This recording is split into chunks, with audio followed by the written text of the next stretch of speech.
Hey, how's everybody doing?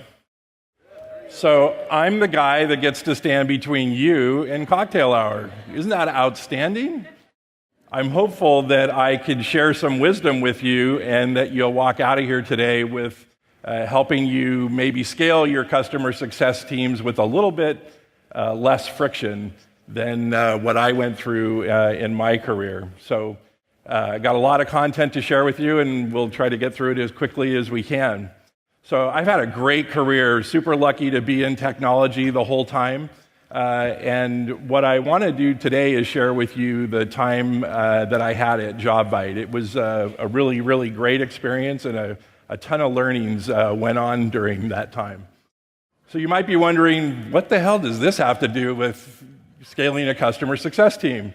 Well, when I was getting ready for the presentation today, for some reason, this was the first image that popped into my mind. And the reason that I think it did is because it was like the dark ages before customer success existed. Think about it. I mean, I was a VP of professional services back then, but there was no one executive in charge for the strategic success of the customer. And it was a scary time, I think, candidly, for customers. So that's how this slide actually got there. And then I thought to myself, you know what? That's how I'm going to organize my presentation. I'm going to talk about my journey through all the different historical parts of, or all the different periods of history. So let's go back a little bit in time. Think about Salesforce. When Salesforce launched in 1999, you might even remember their logo. Does anybody remember that logo? It was like a non-smoking sign, but what was in the middle of that instead of a cigarette? Software. They were all about no software. And so no software meant you were subscribing to something. You didn't buy it, you didn't license it. You had, and essentially they started this subscription economy. And so that was step one. And so step two is, in 2006, Amazon launches Amazon Web Services. Well, that made what Salesforce was doing, who had all this capital, right? That made that any developer could come along and do the same thing that Salesforce was doing. And so Web 2.0 was born.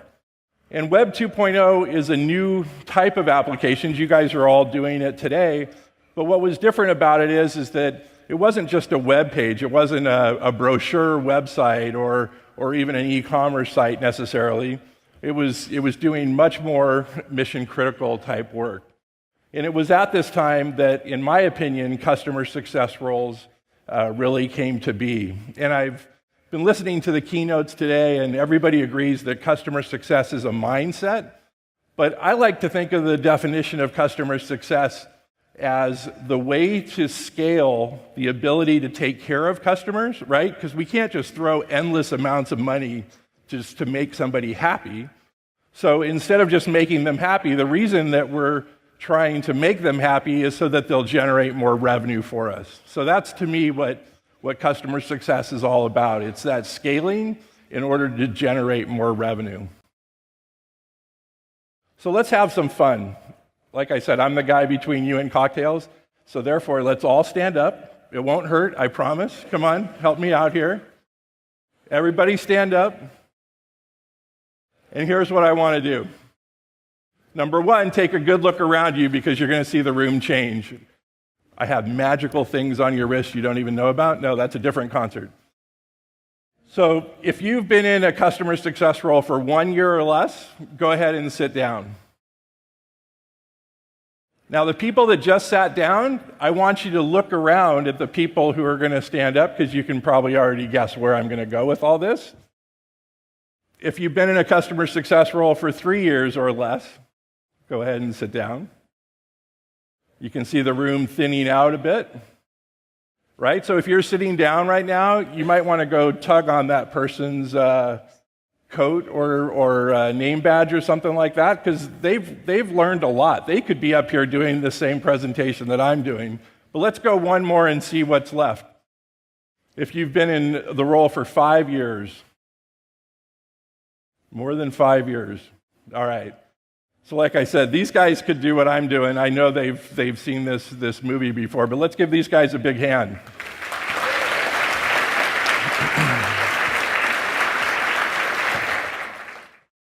So after the Dark Ages, if you remember your Western civilization class, came the Age of Enlightenment, or the Renaissance.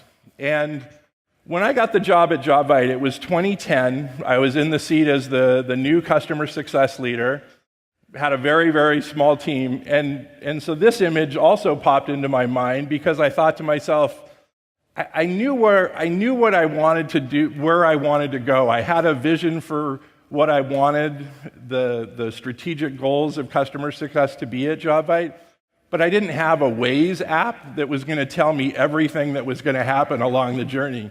So it was kind of a crude experience in a lot of ways, but it really does represent what happened. And it's also, I think, relevant because it talks about the Renaissance is also about the Age of Enlightenment. And I myself was trying to get enlightened. I mean, it was, CS is really pretty new at that. In fact, it cracks me up when I look at job listings for somebody to head up a customer success team, and they're saying somebody with 15 years of experience leading a customer success team. Well, good luck finding that unicorn. That doesn't exist. So the first thing I had to do was figure out what the customer journey was, and my job was to align that not just for the sake of figuring out the journey, but to align it with the strategic goals of the company, because otherwise I'm swimming against the current and I'm not in line with what the rest of the organization is trying to do. The other thing, like I talked about, is I had to define my strategy. So JobVite had 4 people on the customer success, 4.5 technically.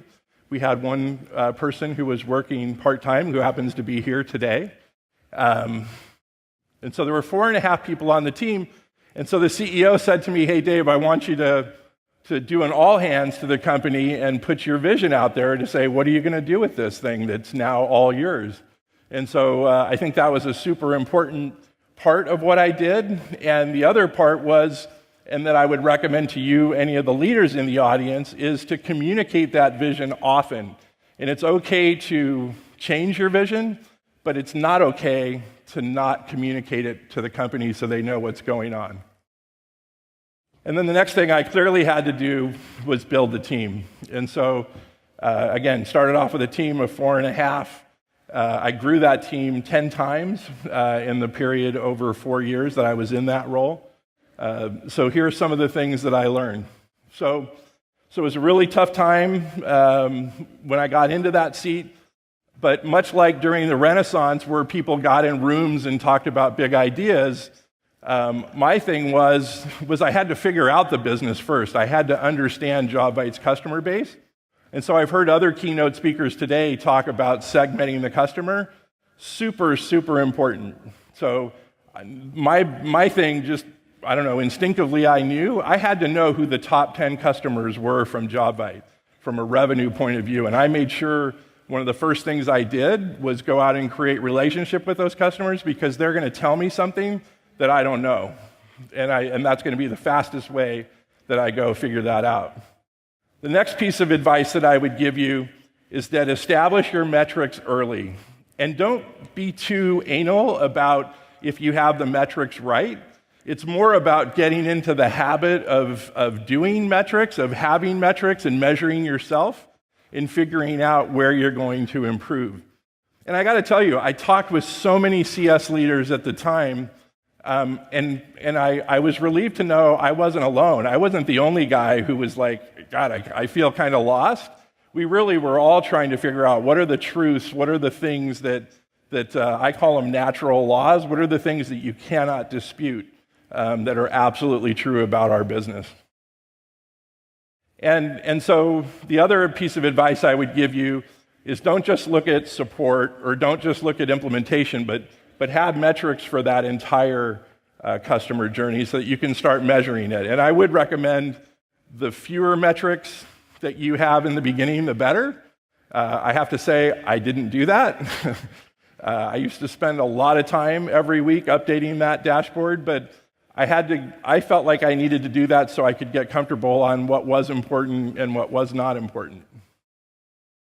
So after the first year, not after the first year, this was in 2013, we had this wild idea of, let's apply for a Stevie Award. We've done lots of really, really good work, and maybe we'll win some awards. And so as you can see from these pictures, I was a little excited when we won. And we didn't win just one award.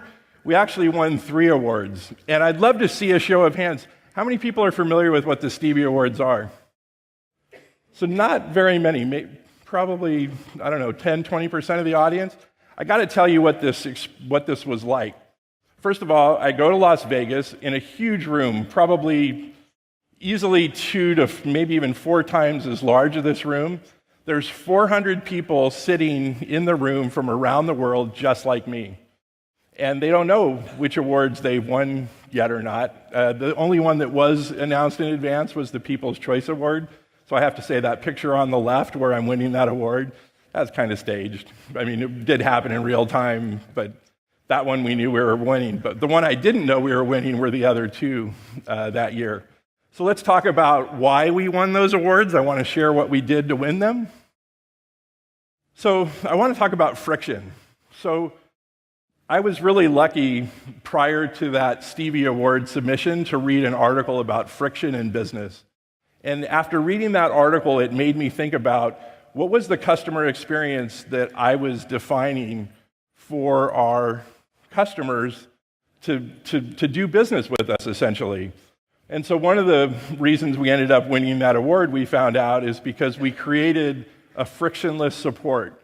So in other words, instead of saying to our customer, hey, you have to go to a portal to file a ticket so that we can help you, we got rid of that. I mean, we didn't get rid of it, but we added to it. And we basically said, well, what are all the possible channels somebody could go to that needs help? Maybe they want to call us on the phone. On the other hand, maybe they're too busy and they don't want to call us on the phone and they'd rather just open up an email and fire it off to us. My point is that we got rid of the friction and we opened those channels up. And I got to tell you, that was scary. Because you think about, oh my God, if everybody can support me now in any way they want to, maybe we're going to get killed. We didn't really get killed, but it was definitely a leap of faith. The next thing we did was create a real-time system status page. I heard somebody earlier today talk about, God forbid, when you have that P1 or P0 situation, it's going to happen. It's part of your organization growing up. But how you react to it and how you treat your customers and the level of transparency that you're willing to share with your customers is going to define a lot about who you are as a company, the culture you have at your company, and the accountability that you have for what you're going to do to fix it. I also went to the board that year. I wanted to talk about the cost of doing these as well, because let's all face it, I mean, this was kind of a light bulb moment for me when I learned that the cost of my department went to cost of goods sold, and cost of goods sold goes against margin, and now all of a sudden you're expected to do a lot and reduce margins at the same time, right? So you can't spend infinite amounts of money. You got to be really, really smart. So we did take a leap of faith on offering toll-free phone support. We put a bet down on the table and said, we know we're going to grow. Let's do this one ahead of what it would cost instead of trying to stay within our target margins. Twitter, that was pretty easy. Email wasn't so hard. And the portal was something I did way earlier on. The system status page, it was easy, no cost. Tumblr. We purposely put it out on a different domain so that if our domain ever went down, that it would still be up and able to be accessed. And we promoted that so people knew to go to that particular page. It also gave us the ability on Twitter to be able to tweet to our customers to say, hey, if there is a problem, go to the system status page and we'll update everything there as well. But I went to the board. One of the hardest things I did was we had these higher revenue customers, and they started telling us that they wanted to be treated differently. And in order to treat them differently, I had to get funding for an account management team that's not a cheap team to build. And so, but the way we funded it was we said, if we do this, we predict that churn will go down. And we didn't have a churn problem. We've never had a churn problem at JobBite, I'm happy to report. In fact, when we were doing our Series C fundraising, our investor was like, there's no way that's your real retention number. It just doesn't exist. But it was our real retention number, and the creation of the account management team really kept that going. And this is probably one of the most important things we did, is we created a scorecard. And I did it back, I essentially did it manually. We took data from our back end. I'm embarrassed to say this, it's true though. I spent 8 hours a month crunching data from the back end so that I could put it down into a scorecard. And the important thing is that we shared that scorecard both internally and externally. So everybody in the company knew what was going on with customer health, and our customers themselves knew where they stood. And again, a little bit of risk there, because if you send that email out when they're close to renewal, they might just say, hey, I'll cancel. But that's our job in customer success. And we'll talk a little bit more about why that's so important in a little bit. All right, let's move on to the industrial age. So the industrial age is all about mass production, being able to do things at scale. Modern medicine happened to come up at that time. So how it related to me was really fighting to scale the team. We had built an award-winning team. We got validated by the Stevie Awards that we were doing the right thing. But here's what we did next. Number one, I have to confess, I never felt like I had enough resources, no matter what. Dan could have doubled my resources, and I would have told you I didn't have enough resources. It's just, I think, part of how we all feel being on the front lines running customer success.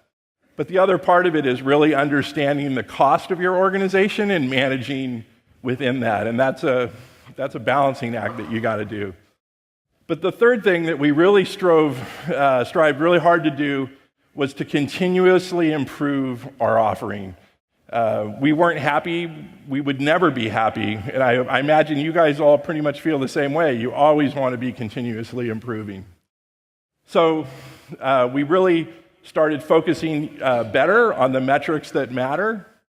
And so these are just some of them.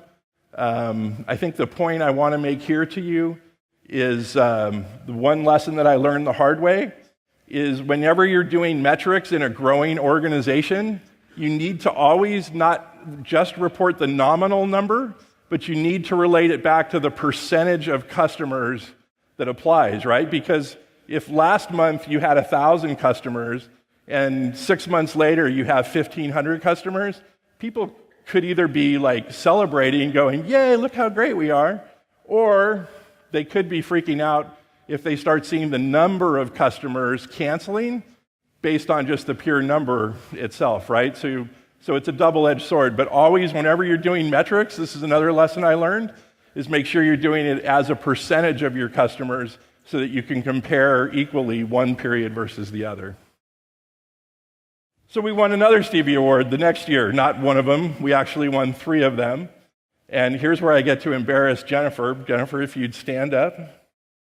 So this is Jennifer Frey. She won the Gold Stevie for Customer Service Manager of the Year, if you'd give her a big hand. So remember how I talked about you got to hire really, really good people? Well, yes, it takes a team to win these awards. It's certainly not me doing it. It certainly wasn't just Jennifer doing it. But it was adding someone like Jennifer to my team that helped me do things and helped continue to scale the organization. And so we did things like moving our support hours to 24/5. We implemented real-time chat. Just curious, how many people have real-time chat in their app, in their support? So, I don't know, maybe half of the room? It's the highest support channel you will ever find, and here's why. It's real-time to the customer. They don't have to wait at all. But for you, as the CS leader, it's scalable because most likely you can have more than one chat session at one time, but you really can't answer more than one email case at a time. You can't have more than one support phone call at a time. So super high customer satisfaction on real-time chat, also scalability. And then one of the things that I think Jennifer did that was brilliant is she put in what we call the transactional customer satisfaction survey. So after every support case got closed, we would send out a survey automatically to the customer and asking for the core competencies of how that agent did in terms of servicing their request. Did they know what they were talking about? Was it handled in a timely manner? Did they know the product? I think there's 5 of them. go corner Jennifer, buy her a drink, and she'll tell you all the secret sauce. Jennifer, I can help you get home if you need to after all those drinks. And then what we ended up with was a big improvement in customer stat and net promoter. And it wasn't like we were in the toilet or anything. I'm talking about just net percentage points, and I'm going to share some of those metrics with you in just a second. So after the industrial age, I'm getting close. You're getting closer to having drinks, just a little bit more. Hang in there with me. Is the age of information, the information age, and having that data. And one of the things I learned here in this part of my career, and it wasn't just at JobVite, but when I was up in Canada, I worked with this general manager, and one of the things she taught me is fight your fights with data. Don't go in there saying, I think this would make people happier, or we should do it because it's the right thing to do. But have data available, and I think given where we are with the modern tools available today, like Tatango, we have the ability to have that data. And I heard, I think it was Catherine earlier today, she was saying, we have mountains of data. We have so much data we can't even get to all the data. But at least start using that data. Find a way to use the data to tell or back up what it is you're trying to do. Knowing where to put your CSM resource when. So if you remember on the earlier slide, I talked about the scorecard, green, yellow, red, right? So it's a no-brainer that if you have a red customer, go put a CSM on it and make sure that they at least get to a yellow, and if they're yellow, get them to green. But this next point I think is the one that makes the most amount of sense, is your sales team. I've run a sales team as well in my past, $150 million sales team. The only thing a sales team has is its time, right? And so as a salesperson, the thing that you need to figure out is, who do I call today?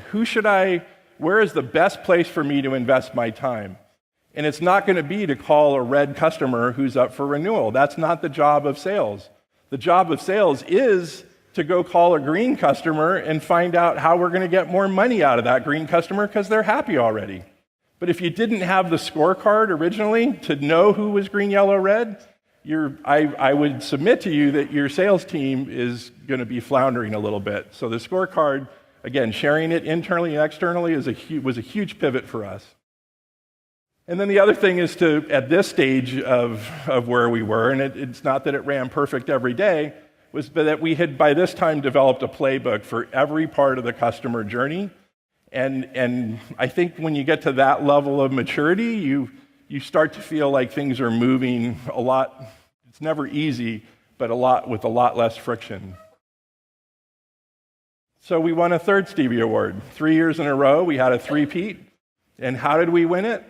Well, we had continued improvement and focus on customer satisfaction. We implemented WalkMe. They have a booth out here. If you haven't seen that, I would highly, highly suggest that you go take a look at that solution. It's incredible. We call it interactive help at JobVite. And I have some stats, and I apologize that I have to read them, but I think you'll be really interested in them. And then the other thing we did was an investment in positive culture. So let me read you some of the stats of what happened and why we won. So our customer satisfaction went up 6 percentage points. And remember, again, I promise you they were not in the toilet to start with. So these are just like incredible raises in overall performance. So one of the things that happens in a survey is when we get the survey results back, we score them on an A, B, C, D, F. And our A-rated surveys went up 13 points during this period. 50% of the surveys had perfect scores.